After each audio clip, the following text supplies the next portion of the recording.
Hello बच्चों, कैसे हैं आप लोग। आई होप सब अच्छे होंगे। आज जो टॉपिक हमें पढ़ना है वो है इलेक्ट्रिक फ्लक्स, जो कि एक बहुत इंपॉर्टेंट टॉपिक है। उसको समझने के लिए पहले हमको पढ़ना पड़ेगा एरिया और वेक्टर। अब तक जो हमने पढ़ा है वो एरिया का सिर्फ मैग्नीट्यूड पढ़ा था। आज हम बात करेंगे एरिया के मैग्नीट्यूड की नहीं, एरिया के डायरेक्शन की। मैग्नीट्यूड तो सबको आता है।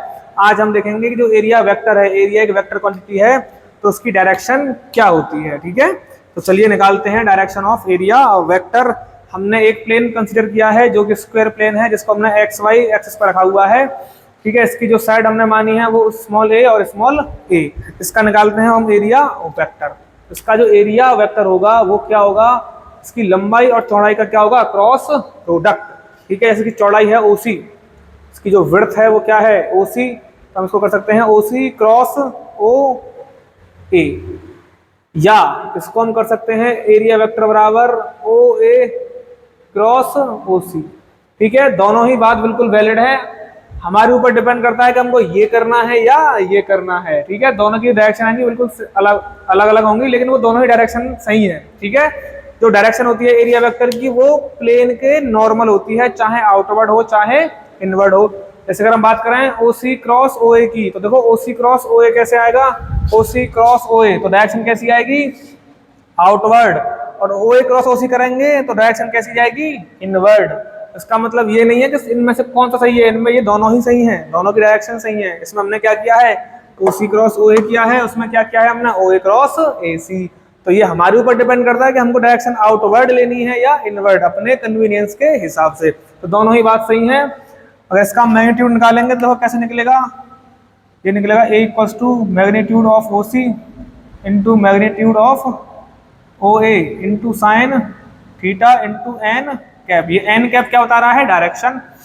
ठीक है, ओ सी की मैग्नीट्यूड है ए, ओ ए का मैग्नीट्यूड है ए साइन थीटा। देखो ओ ए और ओ सी के बीच में कितना एंगल है, 90, तो ये हो जाएगा sign 90 into N cap.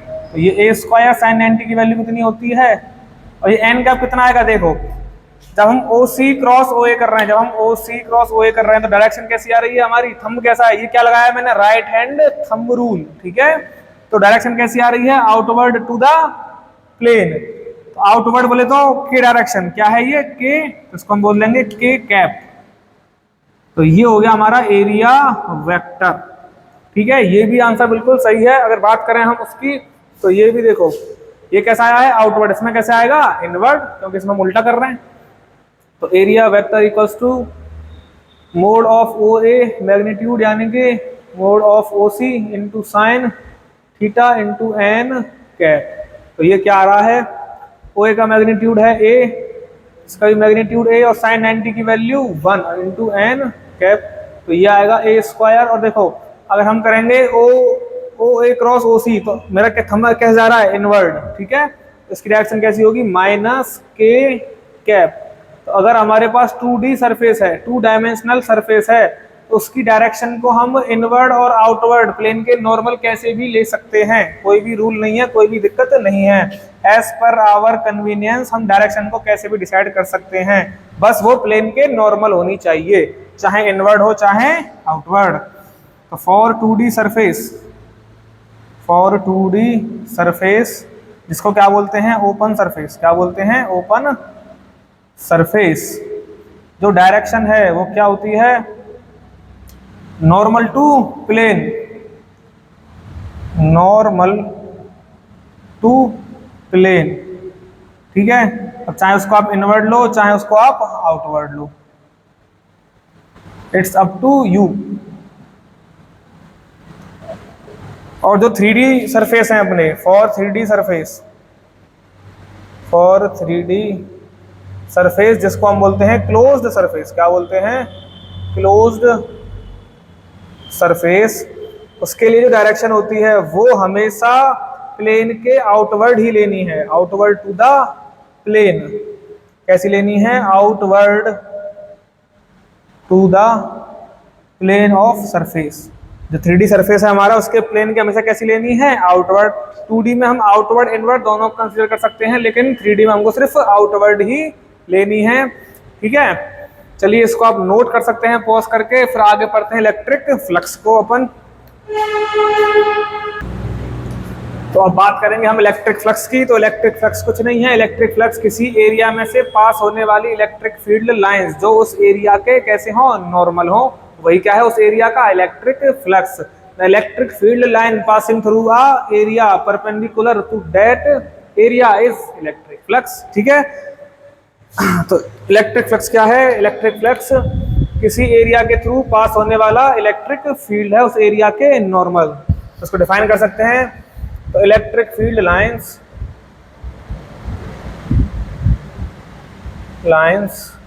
Passing through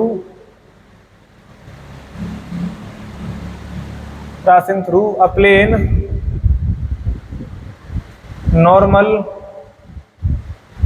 to that plane is called electric flux of that plane. ठीक है, electric field lines passing through a plane normal to that plane is electric flux of that plane. उस plane से pass करने वाला वो क्या है? Electric flux. ठीक है, इसको डिनोट करते हैं हम फाई सफिक्स में ई से। इससे हम डिनोट करते हैं कैसी क्वांटिटी है? ये एक स्केलर क्वांटिटी होती है। इसका जो फॉर्मूला आता है, अगर यूनिफॉर्म इलेक्ट्रिक फील्ड है तो इसका जो फॉर्मूला बनता है वो होता है phi E equals to E A cos theta, और इसी को हम बोलते हैं ई डॉट ए वेक्टर। ठीक है, यूनिफॉर्म इलेक्ट्रिक फील्ड है तब की कहानी ये है। अगर नॉन यूनिफॉर्म इलेक्ट्रिक फील्ड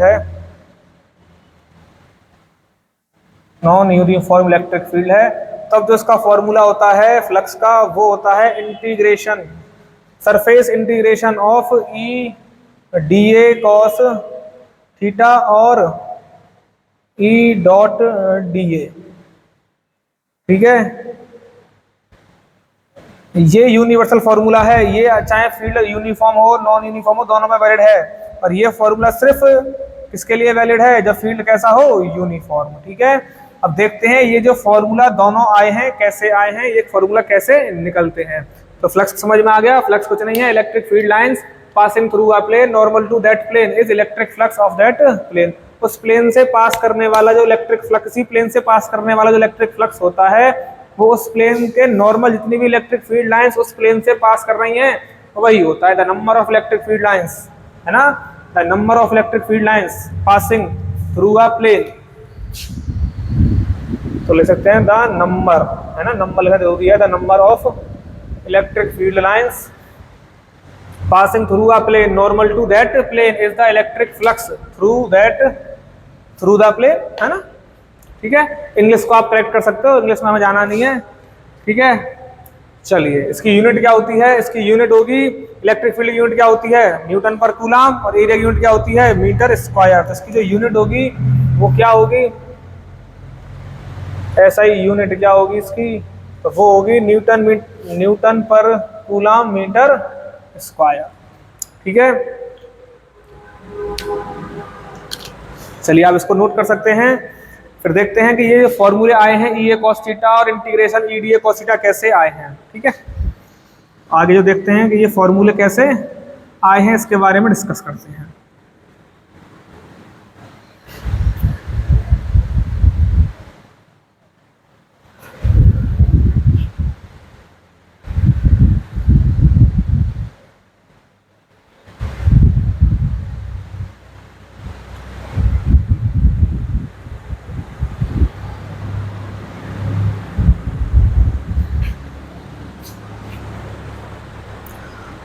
तो चलिए तो बात करते हैं हम पहले यूनिफॉर्म इलेक्ट्रिक फील्ड के बारे में। अगर हमारे पास यूनिफॉर्म इलेक्ट्रिक फील्ड है, कैसा इलेक्ट्रिक फील्ड है? यूनिफॉर्म। ठीक है, यानी कि इलेक्ट्रिक फील्ड जो है टाइम के साथ में चेंज नहीं हो रहा है। ठीक, और इसमें हम देखो पहले हमने लिया एक छोटा एरिया, एक छोटा प्लेन बनाते हैं पहले, अब बना रहे हैं एक बड़ा प्लेन। तो देखो जब हमने प्लेन को बड़ा, इसमें से फ्लक्स, इसको मान लो ए, इसको मान लो बी, तो इसमें से जो फ्लक्स आया है फ्लक्स थ्रू ए वो कितना आया है? आप बोलोगे इसमें से 3 number of electric field lines pass कर रही हैं, कितनी पास कर रही हैं? 1 और 2। तो 2 हम बात कर रहे हैं फ्लक्स थ्रू बी, तो वो कितना होगा, आप बोलोगे 1 2 3 4, इसमें से कितना है 4, यानी कि जिसका एरिया बड़ा है उसका फ्लक्स भी बड़ा है। समझ में आई है ना बात, जिसका एरिया बड़ा है उसका फ्लक्स भी बड़ा है। तो हम कह सकते हैं जो इलेक्ट्रिक फ्लक्स है वो एरिया पे डिपेंड करता है, बिल्कुल करता है। तो इसको मान लेते हैं इक्वेशन नंबर फर्स्ट। अब सेकंड कंडीशन में हम एरिया को कांस्टेंट रखेंगे और इलेक्ट्रिक फ्लक्स को बढ़ाएंगे। ठीक है, हमने एक एरिया कंसीडर किया जो कि हमारा कैसा है, कांस्टेंट है, इसको हम चेंज नहीं करेंगे। अब कर हम क्या चेंज कर रहे हैं, इलेक्ट्रिक फील्ड को। पहले हमने इलेक्ट्रिक फील्ड दिया,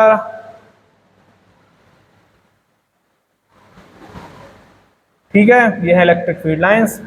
तो जब हमने पहले इलेक्ट्रिक फील्ड दिया तो फाई की वैल्यू कितनी आई, आप बोलोगे इसमें से 1 2 3 लाइंस पास कर रही हैं तो 3 आई।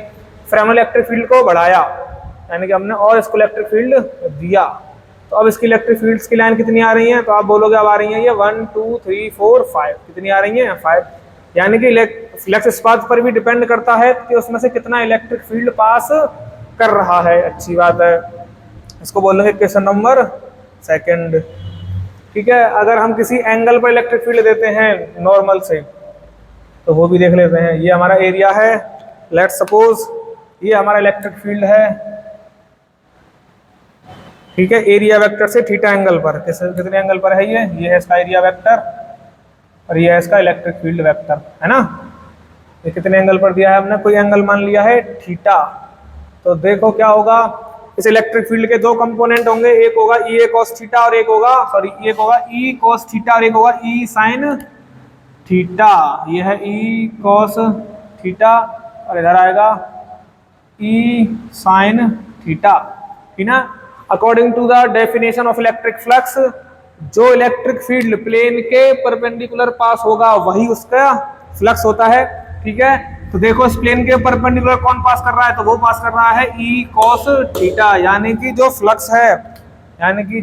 फ्लक्स है उसको मतलब है कॉस थीटा से, ना कि साइन थीटा से। ठीक है, तो ये तीन हमको इक्वेशन मिल चुकी हैं। अगर हम तीन को कंबाइन कर रहे हैं, हम तीनों को कंबाइन कर रहे हैं तो क्या मिलेगा, जो फाई है वो आ रहा है किसके, ई के, ए के और कॉस थीटा के प्रोपोर्शनल। साइनटाइनिक प्रोपोर्शनलिटी कांस्टेंट आएगा, इसकी वैल्यू 1 मान लेते हैं, ये हो गया ई ए कॉस थीटा। अब चूंकि इलेक्ट्रिक फील्ड कैसी क्वांटिटी है, वेक्टर क्वांटिटी है, एरिया कैसी क्वांटिटी है, वेक्टर क्वांटिटी है, और दो वेक्टर क्वांटिटी के संग में क्या आ रहा है, कॉस थीटा। तो ये कौन सा प्रोडक्ट हुआ, ये हुआ डॉट प्रोडक्ट। ठीक है, तो फाई ई जो आया वो क्या आया, ई डॉट ई। ठीक है, तो जो मैं बताया था आपको यूनिफॉर्म इलेक्ट्रिक फील्ड का फॉर्मूला वो इस प्रकार से आता है। आई होप आपको समझ में आया होगा। अगर दो वेक्टर के साथ में कॉस है तो वो होता है डॉट प्रोडक्ट, अगर दो वेक्टर के साथ में साइन है तो वो होता है क्रॉस प्रोडक्ट। ये हमने क्लास 11th में पढ़ा है। चलिए, ये तो बात करी हमने किसकी, यूनिफॉर्म इलेक्ट्रिक फील्ड की, जब इलेक्ट्रिक फील्ड कैसा हो, यूनिफॉर्म। ठीक है, अब हम बात करेंगे नॉन यूनिफॉर्म की। ठीक है, तो आप इसको पॉज करके नोट कर सकते हैं, तब तक हम आगे बढ़ते हैं और बात करते हैं नॉन यूनिफॉर्म की। ठीक है, चलिए, तो जो नॉन यूनिफॉर्म से निकल के आता है फॉर्मूला वो बहुत इंपॉर्टेंट फॉर्मूला है और वो एक यूनिवर्सल फॉर्मूला है। ठीक है, उसको हम कभी भी यूज कर सकते हैं इलेक्ट्रिक फ्लक्स निकालने के लिए। तो चलिए बात करते हैं, नॉन यूनिफॉर्म इलेक्ट्रिक फील्ड हो तो उसका इलेक्ट्रिक फ्लक्स हम कैसे फाइंड आउट कर सकते हैं।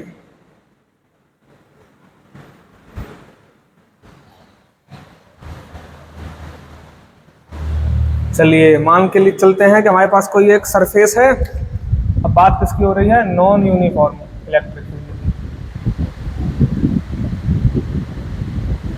ठीक है, नॉन यूनिफॉर्म इलेक्ट्रिक फील्ड की हमने कोई भी एक सरफेस एज्यूम कर लिया। हमारा ऐसा मानना है कि इस सरफेस से हमको क्या चाहिए, इलेक्ट्रिक फील्ड।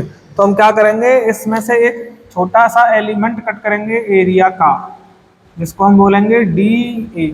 इसके परपेंडिकुलर क्या होगा, डी ए वेक्टर। सपोज करो इसमें से इलेक्ट्रिक फील्ड पास कर रहा है, वो किसी एंगल पर पास कर रहा है जिसको हम बोल रहे हैं E1, और ये जो एंगल है ये क्या है, थीटा। ठीक है, तो ये जो हमने एलिमेंट कट किया है, इस एलिमेंट के थ्रू कितना फ्लक्स पास किया होगा इसको हम निकाल सकते हैं, बिल्कुल।